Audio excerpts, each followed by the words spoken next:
प्यारे विद्यार्थियों, आपका स्वागत है आपके YouTube चैनल स्टडी पात्रा पर।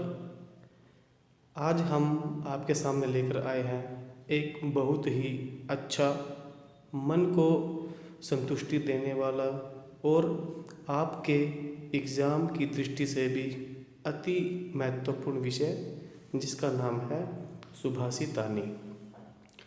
सुभाषितानी, इसका अर्थ होता है सुंदर वचन। ये हमारे जीवन में अति आनंद भर देते हैं। इस विषय से हमारे पास परीक्षा में भी काफ़ी कुछ पूछा जाता है।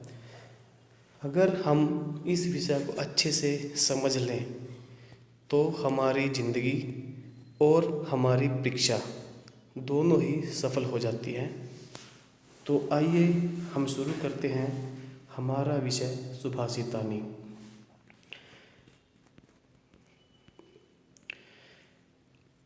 आलस्यम ही मनुष्याणां शरीरस्थो महान् रिपुः न अस्ति उद्यम समो बंधु कृत्वा यम न अवसीदति।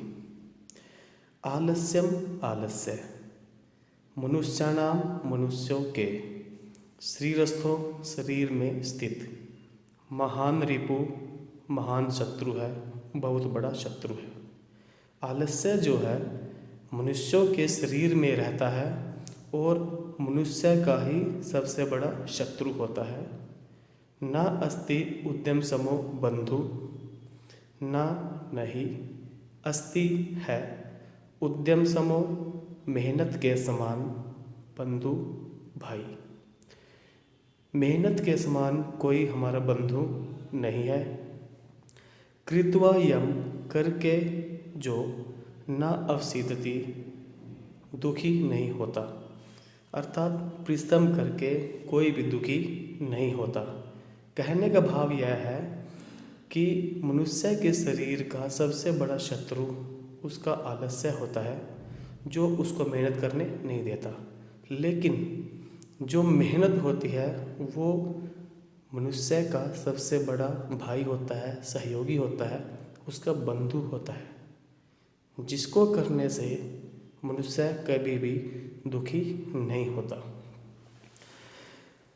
आगे देखते हैं।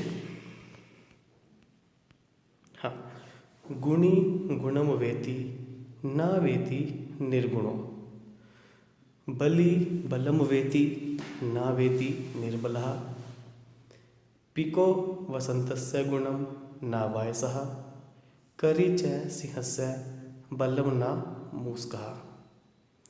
प्यारे छात्रों, अगर आपने अभी तक हमारे इस YouTube चैनल स्टडी पात्रा को सब्सक्राइब नहीं किया है तो इसको सब्सक्राइब करें, लाइक करें और कमेंट करें। गुणी गुणम वेति न वेति निर्गुणो। गुणी, गुणी का मतलब होता है गुणवान, प्रतिभाशाली। गुणम वेति, गुण को देखता है, गुण को जानता है। न वेति निर्गुणो, जो निर्गुण व्यक्ति होता है वो गुण को न वेति नहीं जानता। बली बलम वेति, बली जो बलवान व्यक्ति होता है, बलम वेति बल को जानता है। ना वेति निर्बला, जो निर्बल व्यक्ति होता है, ना वेति वो बल को नहीं जानता।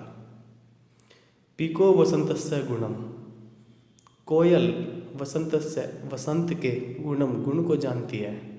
ना वायसः, कौवा वसंत के गुण को नहीं जानता है। क्यों?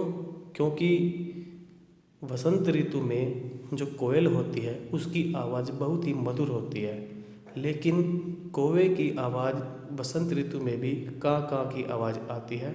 इसलिए कहा गया है वसंत ऋतु के गुण को कोयल जानती है, कौवा वसंत ऋतु के गुण को नहीं जानता है।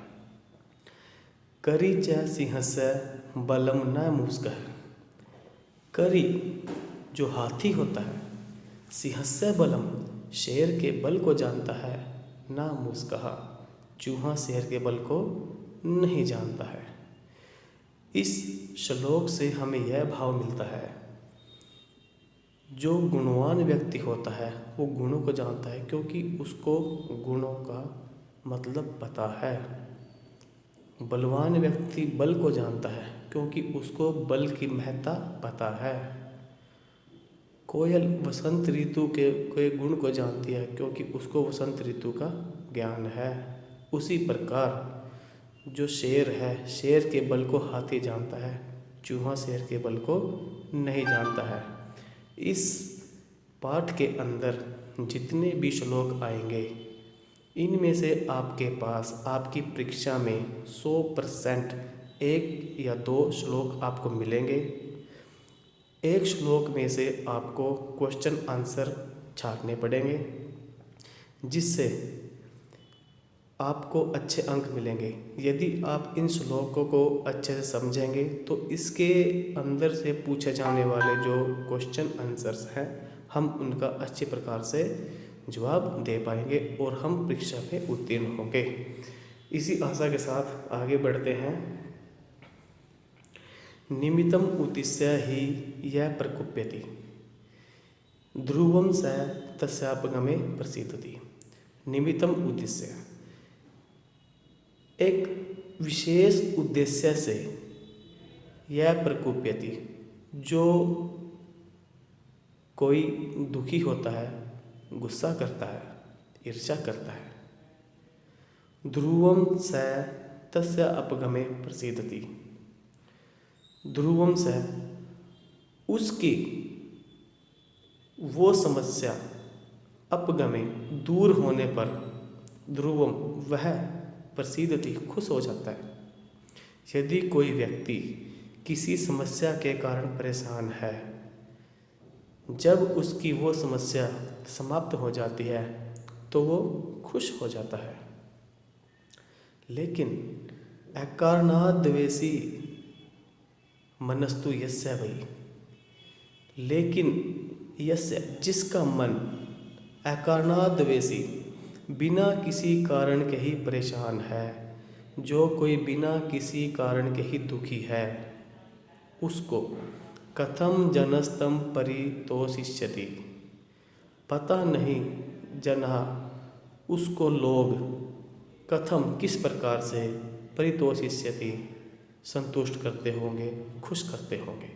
कहने का भाव यह है, अगर कोई मनुष्य किसी कारण के दुखी है, किसी कारण से दुखी है, अगर वह कारण समाप्त हो जाए तो वह खुश हो जाता है। लेकिन यदि कोई व्यक्ति बिना किसी कारण के ही दुखी हो तो उस व्यक्ति को किसी भी प्रकार से संतुष्ट नहीं किया जा सकता, किसी भी प्रकार से खुश नहीं किया जा सकता। आशा करते हैं आपको अच्छे समझ में आ रहा होगा। अच्छे अच्छे श्लोक पढ़ने के लिए हमारी वीडियो लास्ट तक देखिए और बने रहिए। आगे है, उदीरितो अर्थ पशुनापि गृह्यते, हयश्च नागश्च वहन्ति बोधिता, अनुक्तम अपि उह्यति पंडितो जनः, प्रेंगित ज्ञान फला ही बुद्धया। उदीरितो अर्थः पशुनापि गृह्यते।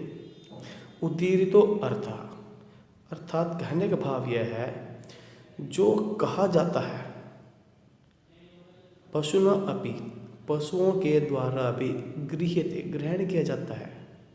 अर्थात यदि किसी पशु को कोई चीज़ बार बार कही जाए तो पशु भी उस बात को समझने लगता है, उसको ग्रहण करने लगता है, पशु भी सीख जाता है। हयश्च नागश्च वहन्ति बोधिता। हयश्च जो घोड़े हैं, नागश्च जो हाथी हैं, वहन्ति बोधिता इनको भी अच्छी प्रकार से समझाया जा सकता है। अनुक्तम अपि उह्यति पंडितो जना। पंडितो जना जो पंडित लोग होते हैं, विद्वान लोग होते हैं, अनुक्तम अपि ना कहा जाने पर भी उह्यति समझ जाते हैं।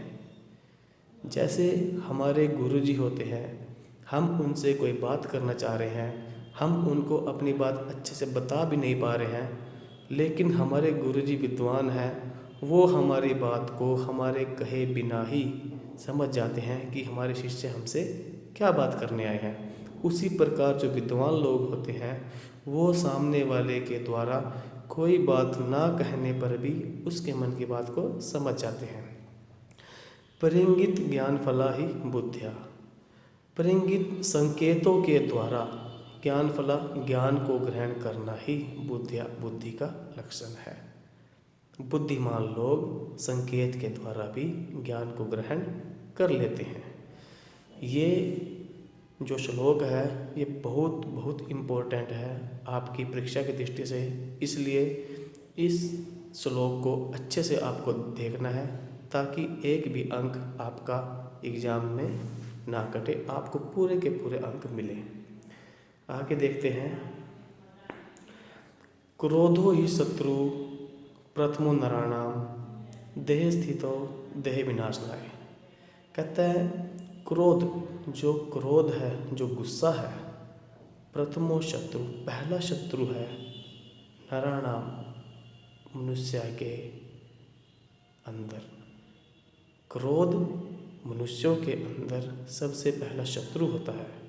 देह स्थितो देह विनाशनाय, जो देह स्थितो देह में ही स्थित होता है, हमारे शरीर में ही स्थित होता है और देह विनाशनाय और शरीर के विनाश के कारण बनता है। जैसे यथा स्थित है काष्ठगतो ही वहनी, जैसे काष्ठगतो लकड़ी के अंदर वहनी आग स्थित होती है। स ए वहनी दहते शरीरम, वह अग्नि ही दहते शरीरम, लकड़ी के शरीर को जला डालती है। जिस प्रकार लकड़ी के अंदर स्थित अग्नि उस लकड़ी को जला डालती है, उसी प्रकार जो क्रोध हमारे अंदर होता है एक न एक दिन वो हमारे शरीर का विनाश कर देता है। ये श्लोक हमें अपनी ज़िंदगी में अपनाना चाहिए, अपने जीवन में इसका उतारना चाहिए। हमें कभी भी क्रोध नहीं करना चाहिए, क्योंकि अगर हम क्रोध करते हैं तो उसमें कहीं ना कहीं हमारा ही नुकसान होता है, हमारे बाद हमारे परिवार का नुकसान होता है, जिसको हम कभी भी सहन नहीं कर सकते। इसलिए हमें कभी क्रोध नहीं करना चाहिए। आगे देखते हैं।